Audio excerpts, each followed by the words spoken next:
Hey everyone, I am B. Hemavati, a legal expert. Today I am going to discuss about the crime and criminal mindset. You might have seen so many criminals in the society who has done a severe crime. Again, through bail, they have been roaming freely within the society. You might got surprised. So coming to a crime, judges, law experts, and police always think above us. They think how to stop a crime. So, if a crime happened, these experts they search for the thinking patterns. They search for the reasons why they did it, how they did, how was their mind when the crime happened, what they did. Those questions arise to them automatically because a crime happens only due to the breaking the law or the rules. So, in a society for peaceful movement, we have rules and laws. All of us have to follow those rules to move freely in the society. Once a person break that rule, once a person automatically got coerced due to other person's intention, they might break the law. There are several thinking patterns. So, always the court, the police, and the law experts see beyond the act of the crime. So, their intention is not to excuse the crime, but they think how to stop the crime to happen again. So, they think what shapes this mindset. So, there are so many patterns. Those thinking patterns are the building blocks of thoughts.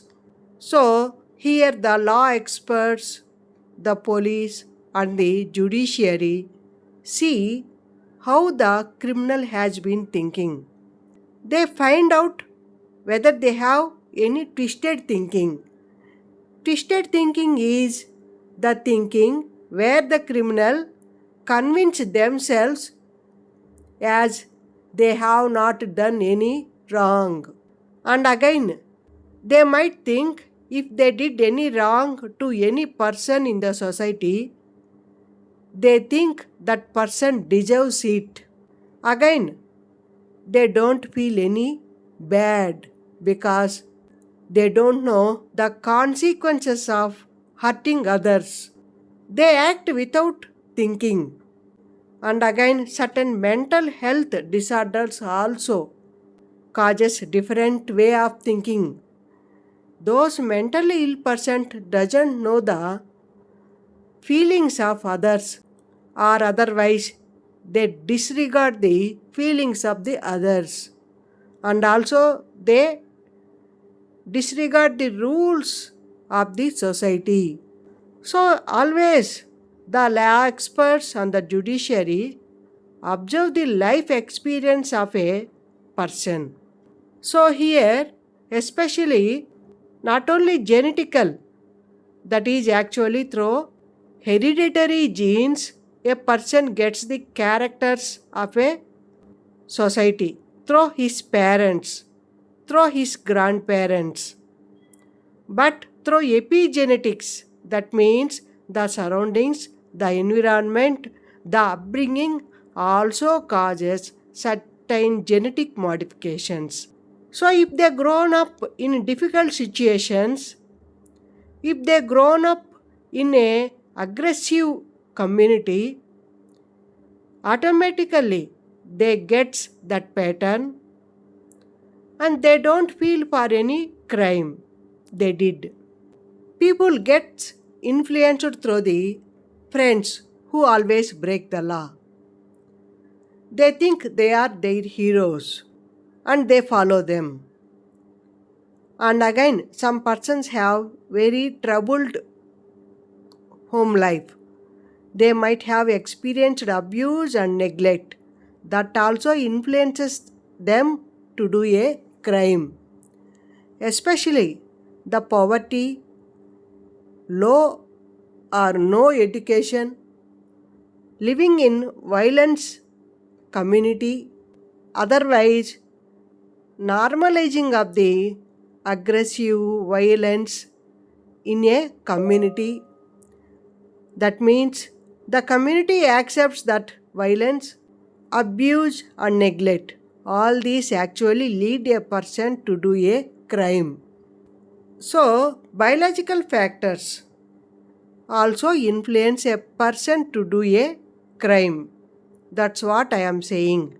That is, our upbringing, normalization of the violence, abuse, neglect, and aggressive nature in the community influences biologically the thought patterns, leading to brain is wired.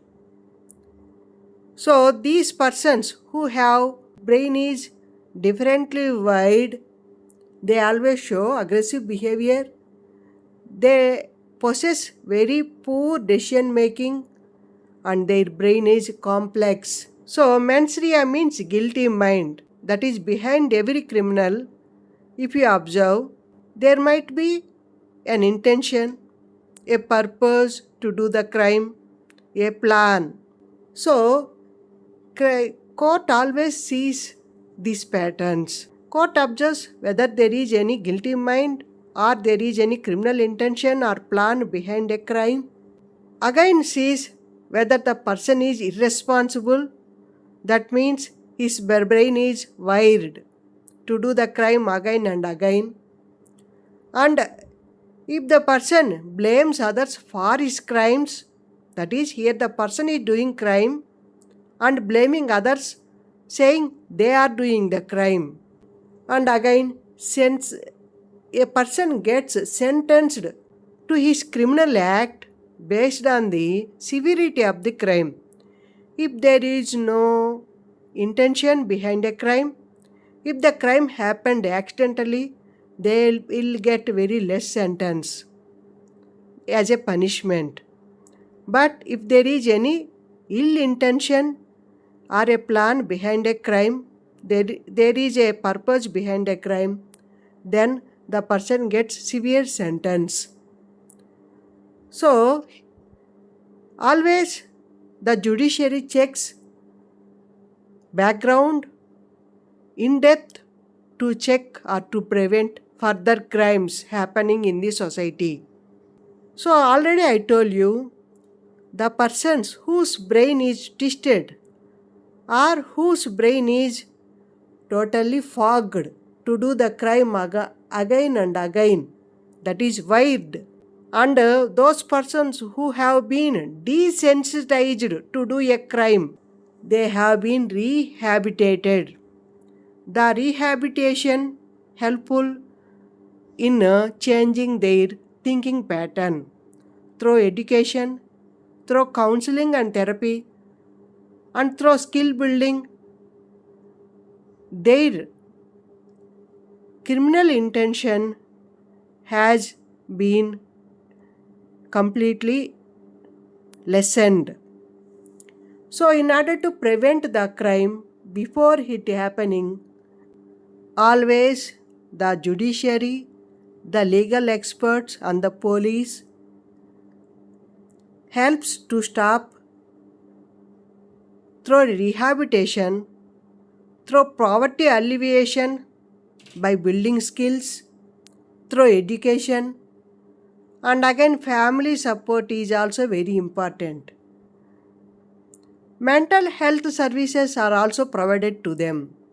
Again, always the judiciary sees deeper, looks deeper, and figures out why the crime happened. So, only then only punishment for the wrongful acts will be given. Always thinks for the better ways to change the people's life and provide the safer communities. Whatever it is, we always get the question, why a crime happened, why a person is doing the crime again and again. Thank you.